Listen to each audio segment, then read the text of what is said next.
আজকের আয়োজিত অনুষ্ঠানের উপস্থিত প্রধান অতিথি, বিশেষ অতিথি এবং আমার শ্রদ্ধেয় শিক্ষক মণ্ডলী এবং আমার সামনে উপবিষ্ট সকল অভিভাবক ও সহপাঠী বৃন্দকে জানাই আমার সালাম।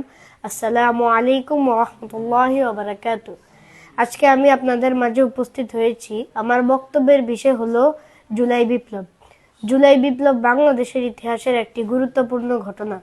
2024 সালের জুলাই মাসে এই বিপ্লব ঘটে। দেশের মানুষ তখন অন্যায় অবিচারের বিরুদ্ধে প্রতিবাদ করেন। গত 16 বছরের বৈষম্য ও জুলুমের দাবিতে বাংলার ছাত্র, শিক্ষক, রাজনীতিবিদ সহ নানান পেশার মানুষ এই আন্দোলনে যোগদান করেন। এক সময়ের কোটা সংস্কার আন্দোলন এ সময় সরকার পতনের আন্দোলনের রূপ নেয়।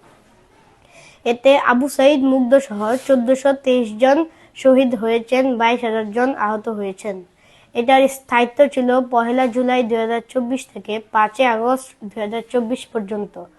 5 আগস্টের 3 দিন পর অর্থাৎ 8 আগস্ট ডক্টর মোহাম্মদ ইউনূসকে বাংলাদেশের অন্তর্বর্তী সরকার হিসেবে নিয়োগ করা হয়। এই জুলাই আমাকে শিখিয়েছে কিভাবে অন্যায়ের বিরুদ্ধে প্রতিবাদ করতে হয়, কিভাবে সত্যের পথে দাঁড়াতে হয়। পরিশেষে বলা যায়, আমার জুলাই মানে আমার সাহস, আমার জুলাই মানে এক নতুন ভোরের সূর্যোদয়। আমি আর আমার বক্তব্য দীর্ঘায়িত করতে চাই না, এখানেই শেষ করলাম। এতক্ষণ ধৈর্য ধরে আমার বক্তব্য শোনার জন্য সবাইকে ধন্যবাদ। আসসালামু আলাইকুম ওয়া রাহমাতুল্লাহি ওয়া বারাকাতুহু।